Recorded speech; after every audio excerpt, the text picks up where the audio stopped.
বহুল প্রতীক্ষিত ICC champions trophy মাঠে গড়িয়েছে। এই মুহূর্তে ব্যাট করছে নিউজিল্যান্ড। এদিকে উয়েফা চ্যাম্পিয়ন্স লিগে আজ রাতে রিয়াল মাদ্রিদের প্রতিপক্ষ ম্যান সিটি এই মহারণ ম্যাচের খবর রয়েছে। এসব খবরের পাশাপাশি দেশ বিদেশের খেলাধুলার সবশেষ আপডেট নিয়ে ইসলামী ব্যাংক দীপ্ত স্পোর্টস আপনাদের স্বাগত জানাচ্ছে আমি রুবায়েত হাসান। আইসিসি চ্যাম্পিয়ন্স ট্রফির উদ্বোধনী ম্যাচে স্বাগতিক পাকিস্তানের বিপক্ষে এই মুহূর্তে ব্যাট করছে নিউজিল্যান্ড। দর্শক, এই ম্যাচ নিয়ে আলোচনা করতে দীপ্ত বার্তাকক্ষ থেকে আমার সহকর্মী তৌসিয়া ইসলাম আমার সঙ্গে যোগ দিয়েছেন। তৌসিয়া, বহুল প্রতীক্ষিত এই টুর্নামেন্টটি তো আজ মাঠে গড়িয়েছে। এখন পর্যন্ত প্রথম ম্যাচটি অনুষ্ঠিত হচ্ছে। 29 বছর পর আইসিসির কোনো টুর্নামেন্ট আয়োজন করছে পাকিস্তান। উদ্বোধনী কোনো অনুষ্ঠান ছিল না। আপনি একটু এই আয়োজন সম্পর্কে শুরুতে একটু দর্শকদের জানাবেন।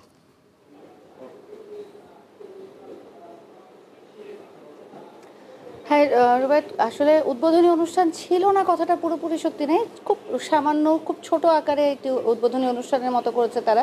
যেহেতু পাকিস্তান বর্তমান চ্যাম্পিয়ন, সবশেষ 8 বছর আগে 2017 সালে যখন আইসিসি চ্যাম্পিয়ন্স ট্রফি হয়েছিল, সেই আসরটি শিরোপা জিতেছিল পাকিস্তান। সেই ট্রফিটি তাদের সেই সময়কার অধিনায়ক ছিলেন যিনি সরফরাজ আহমেদ, তিনি ট্রফিটি মাঠে নিয়ে আসেন। মাঠে খুব ছোট্ট করে খুব সামান্য আনুষ্ঠানিকতার মাধ্যমে তারা এই অনুষ্ঠানটার উদ্বোধন ঘোষণা করেছে। এবং এরপরই প্রথম ম্যাচ ছিল, যেহেতু তাদের নিজেদেরই, তাদের সব কর্মকর্তারা সবার উপস্থিতিতেই ম্যাচটি শুরু হয়েছে।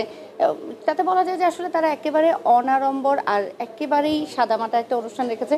যেহেতু 29 বছর পর পাকিস্তানের মাটিতে একটা বড় আইসিসি ইভেন্ট হচ্ছে, এবং এর মাঝখানে আসলে তেমন বড় কোনো টুর্নামেন্টই তেমন হয়নি, কারণ তারা পিএসএল, তাদের নিজেদের যে ফ্র্যাঞ্চাইজি ক্রিকেট টুর্নামেন্টটা, এটি ছাড়া তেমন কোনো বড় আসর তাদের ওখানে বসছিল না। খুব নিরাপত্তা নিয়ে একটা শঙ্কা ছিল।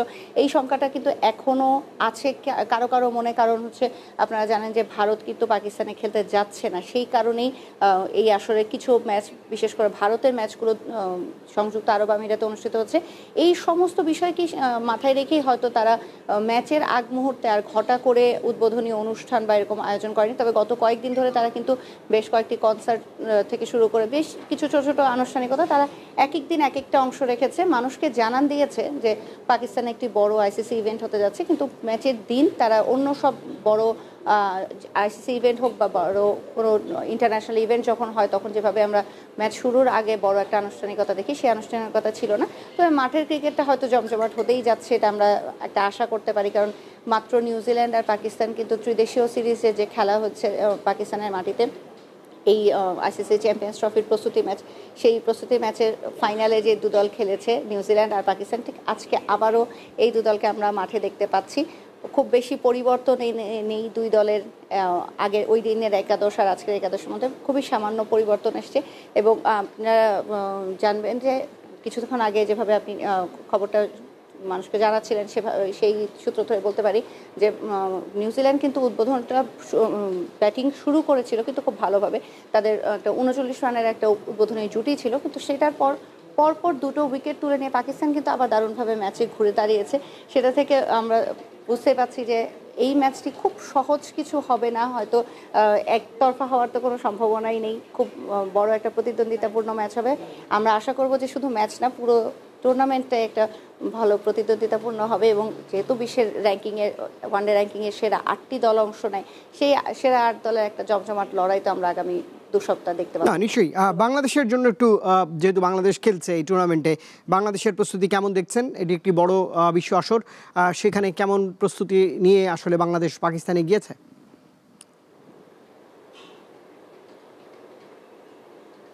বাংলাদেশ আসলে এখনও পাকিস্তানে পা রাখেনি। তাদের প্রথম ম্যাচ যেহেতু আগামীকাল ভারতের বিপক্ষে, এবং সেই ম্যাচটি দুবাইয়ে হবে। বাংলাদেশ 1 সপ্তাহ আগেই একটু সময় নিয়ে দুবাই চলে গিয়েছিল। সেখানে তারা একটি প্রস্তুতি ম্যাচ খেলেছে, কিন্তু সেই প্রস্তুতি ম্যাচের বাংলাদেশের অভিজ্ঞতা খুব বেশি সুখকর নয়। 2-1 ব্যাটার ছাড়া বাকি সবাই ব্যাটিংয়ের সুযোগ পেয়েছিলেন একটি প্রস্তুতি ম্যাচে। সেই প্রস্তুতি ম্যাচে বাংলাদেশ মোটেও ভালো করেনি, এবং পাকিস্তানের বি টিম বলা যেতে পারে, পাকিস্তানের জাতীয় দলের সব খেলোয়াড়দেরকে মোটামুটি 3-4 ভাগে ভাগ করে দিয়ে তাদেরকেও প্রস্তুতি ম্যাচ খেলার সুযোগ দেওয়া হয়েছিল। সেইগুলোর একটি দলের সাথে বাংলাদেশ ম্যাচ খেলে হেরে গিয়েছে।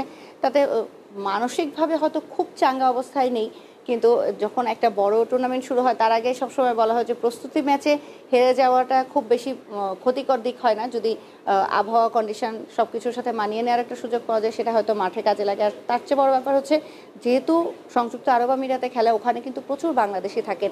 আমরা আশা করতে পারি আগামীকালের ম্যাচে বাংলাদেশ কিন্তু দর্শক সমর্থন গ্যালারিতে অনেক বেশি পাবে এবং সেই ক্ষেত্রে বাংলাদেশ হয়তো কিছুটা হোম অ্যাডভান্টেজের মতো একটা ভালো পরিবেশে খেলার সুযোগ পেতে পারে। সেই দিকটা যদি বিবেচনা করি আমরা, তাহলে হয়তো এটা একটা ইতিবাচক দিক হবে বাংলাদেশের জন্য।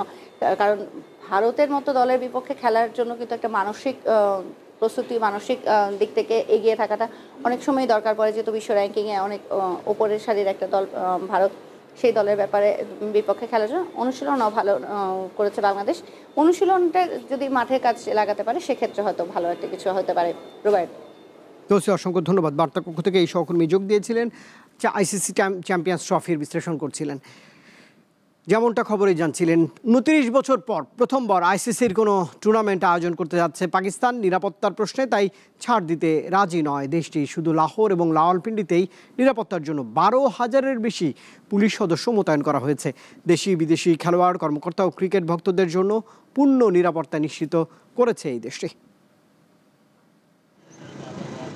আইসিসি চ্যাম্পিয়ন্স ট্রফিতে মাঠের বাইরেও প্রমাণ করতে হচ্ছে পাকিস্তানকে। টুর্নামেন্টকে ঘিরে নিরাপত্তা জোরদার করেছে পাকিস্তান সরকার। চ্যাম্পিয়ন্স ট্রফির প্রতিটি ম্যাচে কঠোর নিরাপত্তার অধীনে থাকবেন খেলোয়াড়, কর্মকর্তা ও দর্শকেরা। দুটি শহরের গুরুত্বপূর্ণ জায়গায় প্রায় 10,000 AI জেনারেটেড সিসিটিভি ক্যামেরা বসানো হয়েছে। এছাড়া লাহোরের নিরাপত্তার দায়িত্বে থাকবেন 8,000-এর বেশি পুলিশ সদস্য, আর রাওয়ালপিন্ডিতে দায়িত্ব পালন করবেন 5,000-এর বেশি পুলিশ সদস্য, যেখানে থাকবে শতাধিক নারী পুলিশ সদস্য। ম্যাচ চলাকালে সর্বোচ্চ নিরাপত্তা ব্যবস্থা নিশ্চিত করতে স্টেডিয়াম, হোটেল ও খেলোয়াড়দের রুটে আধুনিক ক্যামেরা প্রযুক্তির মাধ্যমে নজরদারি করবে পাঞ্জাব সেফ সিটি কর্তৃপক্ষ। ট্রাফিক ব্যবস্থাপনা নির্বিঘ্ন রাখতে থাকবে অতিরিক্ত ট্রাফিক তত্ত্বাবধায়ক ও বিশেষ পার্কিং ব্যবস্থা। নিরাপত্তার অংশ হিসেবে dolphin squad, police response unit ও এলিট ফোর্সের দলগুলো টহল দেবে।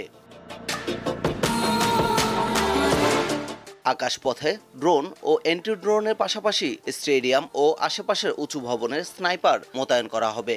Let's come together to celebrate the ICC Champions Trophy 2025. Parvez Khokon, Deepto Sports. Champions Trophy খেলতে দুবাইয়ে থাকা নাজমুল হোসেন শান্তদের শুভকামনা জানিয়েছেন বাংলাদেশ দলের সাবেক অধিনায়ক মাশরাফি বিন মুর্তজা।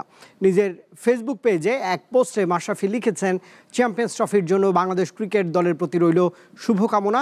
মিনি বিশ্বকাপ নামে পরিচিত ওয়ানডে ফরম্যাটে 2017 সালে মাশরাফির নেতৃত্বেই সেমিফাইনাল খেলেছিল টিম টাইগাররা। সেই আসরের 6 জন এবারও চ্যাম্পিয়ন্স ট্রফির স্কোয়াডে রয়েছে, আর সেটাই এবারের আসরে বাংলাদেশকে দিয়েছে সবচেয়ে অভিজ্ঞ দলের তকমা।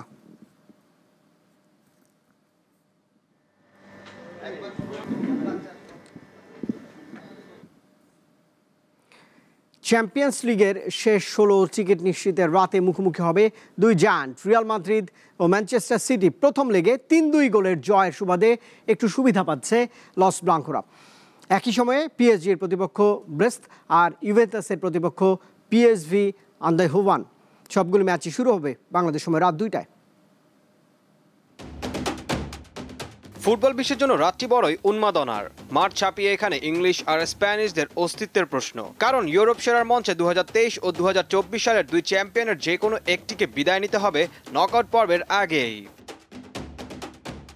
প্রথম লেগে ম্যান সিটির ঘরের মাঠে রোমাঞ্চকর জয় পেয়ে শেষ 16 এক পা দিয়ে রেখেছে লস ব্লাঙ্কোরা। তবে সেই ম্যাচের আগে ইতিহাদ স্টেডিয়ামে ভিনিসিয়াসকে উদ্দেশ্য করে বড় ব্যানারে লেখা হয়েছিল stop crying your heart out, যার অর্থ কেঁদে বুক ভাসিও না।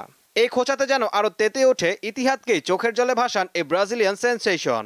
বার্নাবুতে দু দলের 6 বারের দেখায় 3 জয়ের বিপরীতে 1 হার আছে আঞ্চলিক শীর্ষদের, আর সব মিলে 13 বারের দেখায় 5 জয়ে এগিয়ে রিয়াল। ম্যান সিটির আছে 4 জয়। এমনিতে চোটে জর্জর দলটি সবচেয়ে বেশি বেকায়দায় আছে রক্ষণ নিয়ে। তবে দুই তারকা ডেভিড আলাবা আর রুডিগারকে দ্বিতীয় লেগে পাওয়ার ইঙ্গিতে হাওয়া লেগেছে আশার পালে।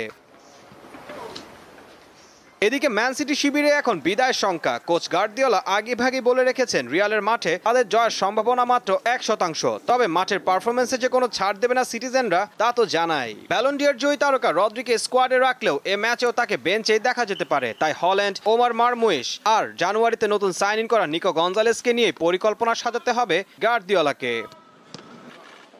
এদিকে স্বদেশী ক্লাব ব্রেস্টকে প্রথম লেগে 3-0 গোলে উড়িয়ে শেষ 16তে প্রায় নিশ্চিত পিএসজি। জয়ের এই ধারাবাহিকতা দ্বিতীয় লেগে ধরে রাখতে চাইবে প্যারিসিয়ানরা। ঈশান হাসান, দীপ্ত স্পোর্টস। দর্শক, এই ছিল আজকের মতো ইসলামী ব্যাংক দীপ্ত স্পোর্টসের দেশ বিদেশের খেলাধুলার নানা রকম খবর পেতে দীপ্ত স্পোর্টসের সঙ্গেই থাকুন আর চোখ রাখুন দীপ্ত টেলিভিশনের ডিজিটাল প্ল্যাটফর্মগুলোতে।